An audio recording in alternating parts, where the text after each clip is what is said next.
वचन दिले तू मला या मालिकेच्या आजच्या भागामध्ये आपण पाहतो की ऊर्जाने आता शौर्याच्या हातात पैसे दिल्याबरोबर शौर्य म्हणत असतो, ऊर्जा अगं काय करतेस हे, माझ्या प्रेमाची किंमत ही अशी पैशात करू नकोस गं. त्याबरोबर ऊर्जा म्हणत असते, तू केलीस माझ्या भावनांची किंमत, तू केलीस माझ्या भावनांची कदर. शौर्य, अरे तू केलंस ना हे सगळं. शौर्य म्हणतो, ऊर्जा कळत नाही आहे का तुला, माझं खरं प्रेम आहे तुझ्यावर. ऊर्जा म्हणते, बास, पुन्हा एक शब्दही तोंडातनं काढू नकोस शौर्य या बाबतीत. खोटं होतं ते सगळं, माहिती आहे मला. तुझ्या वडिलांबरोबर तू केलेलं एक डील होतं ना ते. शौर्य, अरे इतक्या खालच्या तळाला जाऊन वागलास तू की तू माझ्या बँक अकाउंटमध्ये 5 लाख रुपये जमा करायला लावलेस खरंच. आणि माझ्या बँक अकाउंटचा नंबर हा फक्त तुलाच पाठवता शौर्य. त्या दिवशी मी जेव्हा नंबर लिहित होते माझ्या चेकवर तेव्हा तू तो नंबर पाठ केलास. आणि त्याच्यानंतर जेव्हा मला बँकेचे मेसेजेस येत होते तेव्हा मी ते मेसेज पाहू नये म्हणून मला तू तुझ्याशी बोलण्यात गुंतवून ठेवलंस. का वागलास हे सगळं शौर्य.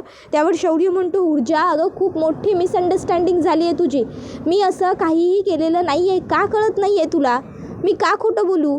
हे बघ ऊर्जा, मी खरंच सांगतोय, मी नाही केलेलं यातलं काही. माझं प्रेम आहे तुझ्यावर. ऊर्जा म्हणते, बास बास झालं शौर्य, बास, आणखीन खोटं बोलू नकोस. अरे काहीच कसं वाटत नाही तुला एवढं खोटं बोलताना. मला तर ना आता कळतच नाही आहे. त्यावर शौर्य म्हणतो, तुझा गैरसमज होतोय खूप मोठा ऊर्जा. ऊर्जा म्हणते, गैरसमज होतोय नाही, गैरसमज झाला होता. हो, माझा खूप मोठा गैरसमज झाला होता आपल्या नात्याबद्दल, पण आता तो सॉल्व्ह झाला आहे. तर दुसऱ्या बाजूला आता इन्स्पेक्टर साहेब हे ऊर्जाला म्हणत असतात, बाप रे, अहो म्हणजे पिक्चरपेक्षा पण भारी स्टोरी असते की या दोघांची. त्याबरोबर इकडे आता इन्स्पेक्टर माने विचार करत असतात, काय करू, हे सगळं काही बोलणं हर्षवर्धन साहेबांना सांगू का. नाही नको. सध्या इन्स्पेक्टर साहेबांना माझ्यावरती शंका आलेली आहे की मीच इकडनं बातम्या तिकडे पोहोचवतो. जर मी फोन करून काही सांगितलं तर हे माझ्यासाठी रिस्की असू शकतं. थांबतो जरा, याच बातमीचे मला पुढे जाऊन खूप जास्त पैसे मिळू शकतात. तर इकडे इन्स्पेक्टर हे आता पद्माला म्हणत असतात, पद्मा मॅडम, पण तुम्हाला असं वाटत नाही ना की हा शौर्य हर्षवर्धन जहागीरदारच ऊर्जाताईंना फसवतोय म्हणून. त्याबरोबर लगेचच आता पद्मा म्हणते, नाही हो इन्स्पेक्टर साहेब, नाही, आमचे शौर्य दादा लई चांगले आहेत बघा.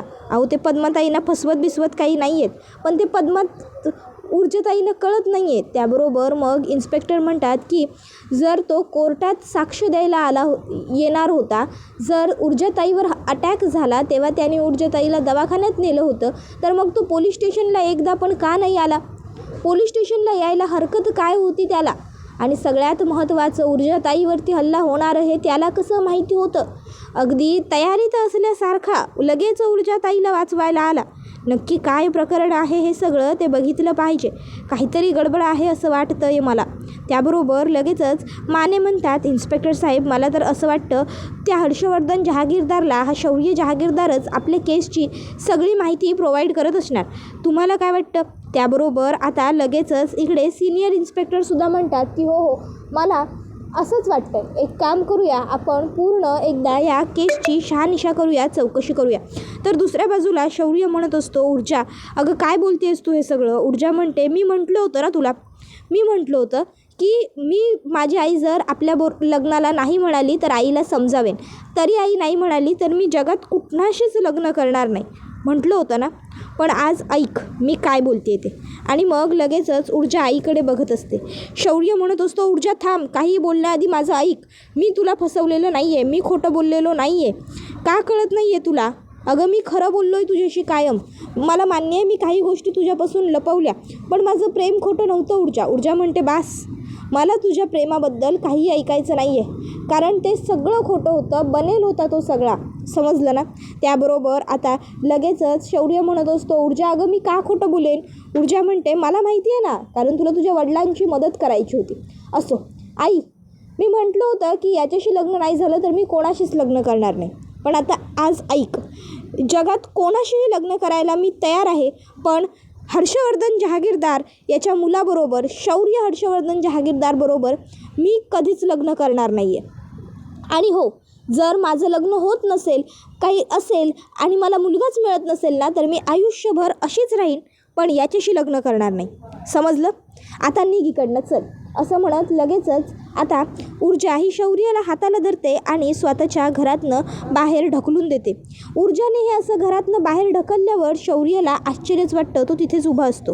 ऊर्जाला सुद्धा शौर्याला हे असं हकलताना खूप जास्त त्रास झालेला असतो. तर इकडे शौर्य हा आता ऊर्जाने त्याला जे पैसे दिलेले असतात त्यांच्याकडे बघत असतो. ऊर्जा इकडे दरवाजाला टेकून बाहेरच्या साईडने उभी असते. तर शौर्यसुद्धा आता तिकडनं काहीही न बोलता निमूटपणे निघून चाललेलं असतो. ऊर्जाला कळत नसतं हे सगळं आपल्याच बरोबर का घडतं आहे, आपल्याच आयुष्यात ह्या सगळ्या गोष्टी का. तर इतक्यात त्या ठिकाणी विजया ही किचनमधून बाहेर येत असताना दिव्या तिच्यासमोर खूप साऱ्या शॉपिंग बॅग घेऊन येते. विजया विचारते, दिव्या अगं हे सगळं काय आहे.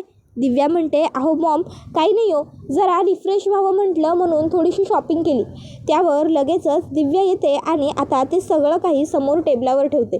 विजया तिकडे येते आणि म्हणत असते, रिफ्रेश व्हावं म्हणून थोडीशी शॉपिंग केलीस, ही सगळी शॉपिंग तुला थोडीशी वाटते आहे का, काय आहे हे सगळं विजया.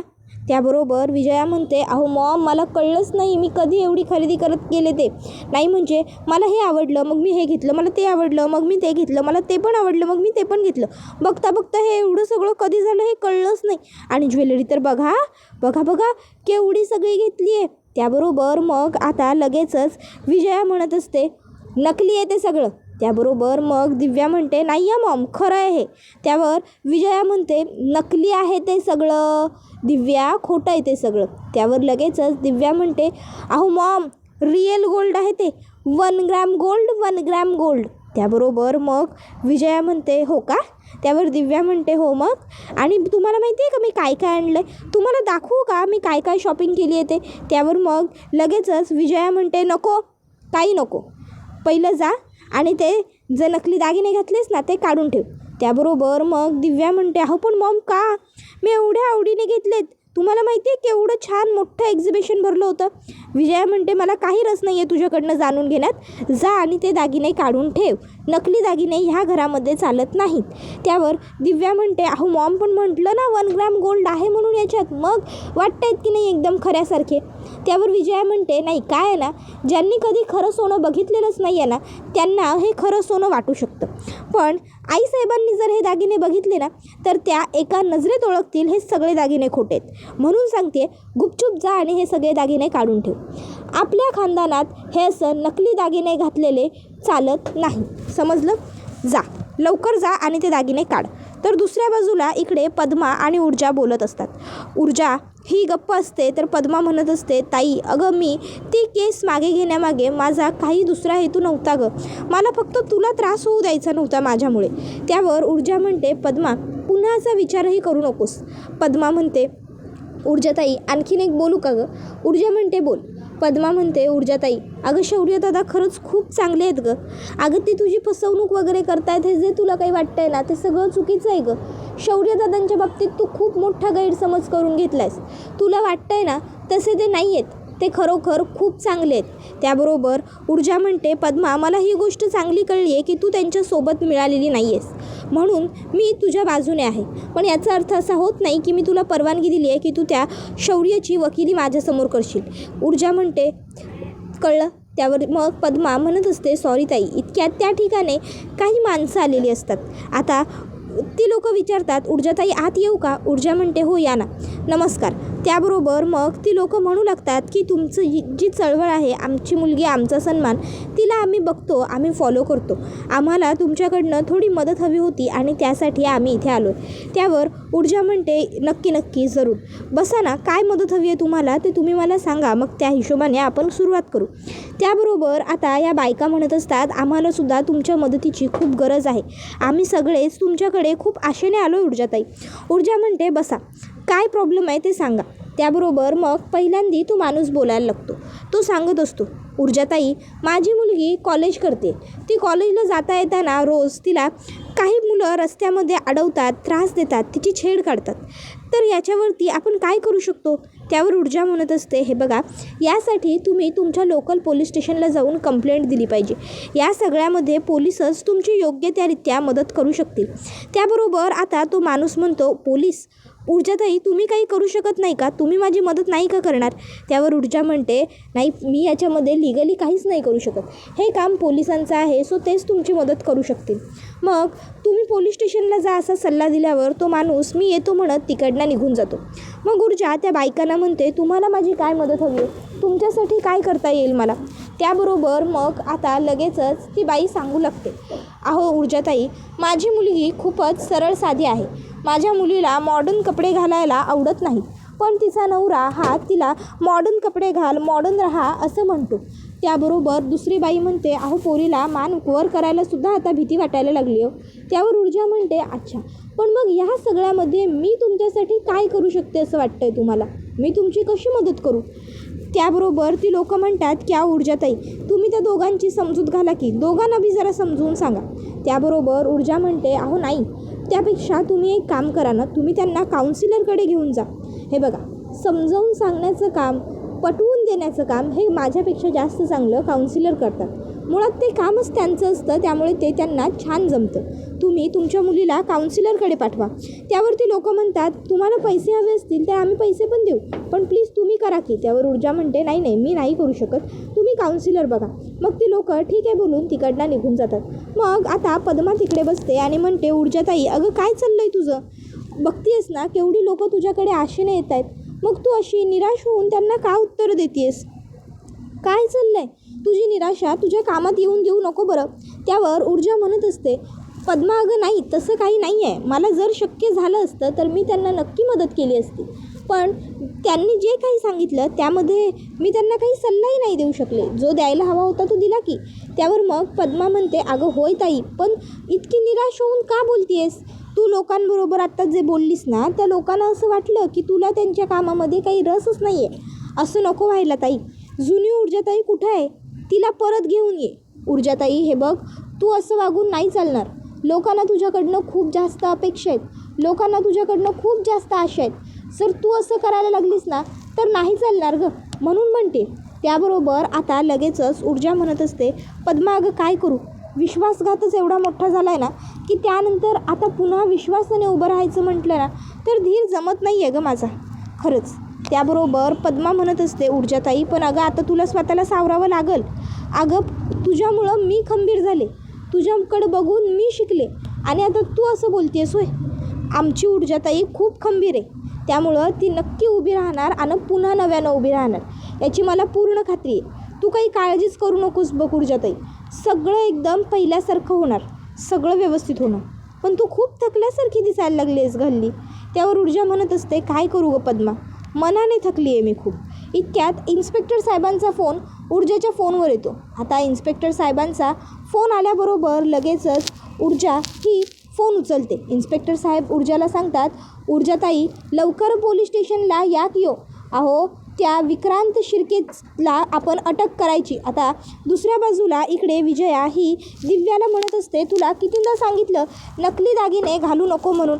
त्यावर दिव्या म्हणत असते, आई अहो, पण त्यावर लगेचच विजया म्हणते, आई वगैरे काही मला ऐकायचं नाही आहे. रडून रडून माझ्याकडनं सोन्याचे दागिने घेतले आहेस ना, मग आता ते दागिने घाल आणि किती मिरवायचं आहे तेवढं मिरव, हे नकली कशाला घालतेस? त्याबरोबर मग आता दिव्या ही गप्प बसण्याशिवाय तिच्याकडे पर्याय नसतो. मग विजया ही म्हणत असते, जा आता निघ इकडनं. त्याबरोबर मग दिव्या ही जाऊ दे, मी माझ्या बॅग्स घेऊन जाते असं म्हणत सगळ्या शॉपिंग बॅग घेऊन आतमध्ये जात असते. त्यावेळी विजया म्हणते, एक मिनटं, पण दिव्या, तुझ्याकडे एवढे पैसे कुठून आले? तू एवढं शॉपिंग करायला तुला पैसे कोणी दिले? त्याबरोबर मग मात्र आता दिव्याचं तोंड बंद होतं. तर दुसऱ्या बाजूला आता इकडे पोलीस स्टेशनमध्ये पद्मा आणि ऊर्जा दोघीही पोहोचलेले असतात. आता इन्स्पेक्टर साहेब हे त्या गुंडाला मस्त मारत असतात. इतक्यात आता त्या ठिकाणी ऊर्जा आणि पद्मा येतात. इन्स्पेक्टर साहेब म्हणत असतात, मॅडम, हे बघा, हेच ते गुंड आहे का ज्याने तुमच्यावरती हल्ला केला होता? यानेच केलं होतं का? नीट बघा, निरखून आणि सांगा मला. त्याबरोबर मग ऊर्जाला आठवतं की हाच तो माणूस होता. पद्मासुद्धा आता ऊर्जाकडे बघते आणि पद्मालासुद्धा आता आठवतं की हो, हा तोच माणूस होता. ऊर्जाला तो प्रसंग पूर्ण जसाच्या तसा आठवतो की किती मारामारी झाली होती तिथे आणि ऊर्जाला किती इजा झाली होती. आता इकडे हा गुंड तर हात जोडून उभा असतो. आता ऊर्जा आणि पद्मा ह्या दोघीजणी व्यवस्थित आठवतात आणि म्हणतात की हो इन्स्पेक्टर साहेब, तो हाच होता. त्याबरोबर मग आता इन्स्पेक्टर म्हणतात आता त्या विक्रांत शिर्केचं काही खरं नाही. त्याबरोबर ऊर्जा म्हणत असते अहो साहेब, पण जर ओळख पटवायची असेल तर कमीत कमी 2-3 लोक तरी असायला हवेत असं म्हणतात ना. त्याबरोबर मग इन्स्पेक्टर साहेब सांगतात की अहो पद्माताई, ते सगळं सिरियलमध्ये पिक्चरमध्ये होतं बघा, रिअल आयुष्यामध्ये तसं काही नसतं. याची एकट्याची ओळख पण पटेल आली असते. फास्ट ट्रॅकवरती कामं टाकून कामं करावी लागतात हो, असं बोलून चालत नाही. काय रे, तुझी ओळख पटली ना? त्यावर तो गुंड काहीच बोलत नाही. मग लगेचच इन्स्पेक्टर म्हणतात माने जरा याला आता आतमध्ये घ्या, याची खातिरदारी करावी लागेल. तोवर तुम्ही एक काम करा ऊर्जाताई, तुम्ही आणि पद्माताई तुम्हीसुद्धा मस्तपैकी भक्कड चहा पिऊन घ्या. चहा पिऊन घेतलात की तुम्हाला कसं जरा बरं वाटेल. तोपर्यंत आता इकडे विजया म्हणत असते दिव्या, मी तुझ्याशी बोलते, तुला विचारते, एवढे पैसे तुझ्याकडे कुठून आले? एवढे पैसे तुला कोणी दिले? त्याबरोबर मग दिव्या म्हणते आई अहो मला कोण पैसे देणार? मला आदित्यनेच पैसे दिले होते की. मला आदित्यनेच ते पैसे दिले होते आमच्या मॅरिड ॲनिव्हर्सरीच्या दिवशी गिफ्ट घेण्यासाठी. पण आदित्यला वेळच नव्हता, त्यामुळे मग शॉपिंग करायचं सतत राहूनच जात होतं ना. म्हणून मग मी आज मूड आला ना तर म्हटलं करूनच टाकावं शॉपिंग, म्हणून सगळे पैसे घेतले आणि शॉपिंग करायला निघून गेले हो. त्याबरोबर इकडे आता इन्स्पेक्टर साहेब याला मारत असतात या माणसाला आणि त्याला विचारत असतात की कुणी तुला हल्ला करायला सांगितला होता ऊर्जाताईवर आणि पद्माताईवर? पण आता हा काही बोलायला तयार नसतो. हा मला नाही माहीत असं बोलत असतो. त्याबरोबर आता इन्स्पेक्टर साहेब ज्या पद्धतीने त्याला मारत असतात ते बघून पद्मा तर चांगली घाबरलेली असते. तर इकडे इन्स्पेक्टर त्याला म्हणत असतात की हे बघ, मी पुन्हा तुला विचारतोय, तुला कोणी सांगितलं होतं हे सगळं करायला? सांग पटापट. पण तरी पण त्या माणसाला काही सांगायचं नसतं. मग शेवटी इन्स्पेक्टर म्हणतात की आपल्याला माने यांची स्पेशल खातिरदारी करावी लागणार. फुलं आहे ना? तर इकडे आता पद्मा ही खूप जास्त घाबरत असते. आता ऊर्जा तिला खांद्यावर हात ठेवून आधार देते. त्याबरोबर माने म्हणतात हो सर, फूल आहे ना. मग आता लगेचच ते इन्स्पेक्टर साहेबांच्या हातामध्ये एक पक्कड देतात. आता ती पक्कड बघून तो बिचारा जो माणूस असतो, जो गुंड असतो, तो घाबरतो. तो विचारतो साहेब अहो काय करताय हे? त्यावर इन्स्पेक्टर साहेब म्हणतात विचार करतोय मी, पहिलं तुझं मेनिक्युअर करू की पेडिक्युअर करू? माने बरोबर ना, मेनिक्युअर पेडिक्युअरच ना? त्यावर माने म्हणतात हो सर. त्याबरोबर मग लगेचच आता तो गुंड म्हणतो मेनिक्युअर पेडिक्युअर म्हणजे काय करणार तुम्ही? त्याबरोबर आता लगेचच इन्स्पेक्टर साहेब म्हणतात अरे तू काय चित्रपट बघतो की नाही रे? अरे आता मी तुझ्या हाताची नखं उपटणार, मग पायाची नखं उपटणार. बरं जाऊ दे, तू बघितलेलं नसताना मग मी तुला दाखवतो. असं म्हणत आता इन्स्पेक्टर साहेब हे त्याची हाताची नखं उपटण्यासाठी हातामध्ये घेतात. तर तो म्हणतो नको साहेब, प्लीज नका उपटू. त्याबरोबर मग विक्रांतचा फोटो इन्स्पेक्टर साहेब त्याला दाखवतात आणि म्हणतात मग खरं सांग, ऊर्जाताईवरती हल्ला कुणी करायला सांगितला होता? त्यावर तो म्हणतो विक्रांत शिर्के साहेब. त्यावर इन्स्पेक्टर म्हणतात कुणी सांगितलं होतं? तो सांगतो विक्रांत शिर्के साहेब. इन्स्पेक्टर म्हणतात तता करत बोलू नको, स्पष्ट बोल, कुणी सांगितलं होता? विक्रांत शिर्के, बोल. त्याबरोबर तो गुंड म्हणतो साहेब विक्रांत शिर्के साहेबांनी सांगितलं होतं.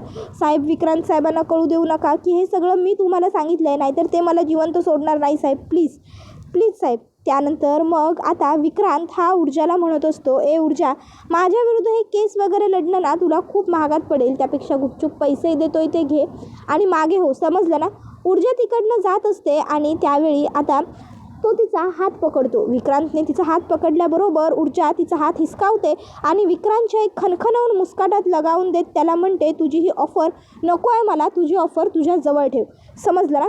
आता विक्रांतला तर खूप मोठा आश्चर्याचा धक्काच बसतो. तर आजूबाजूची सगळी लोक बघत राहिलेली असतात. तर आता इन्स्पेक्टर साहेबसुद्धा टेन्शनमध्ये येतात आणि हा व्हिडिओ इथेच संपतो.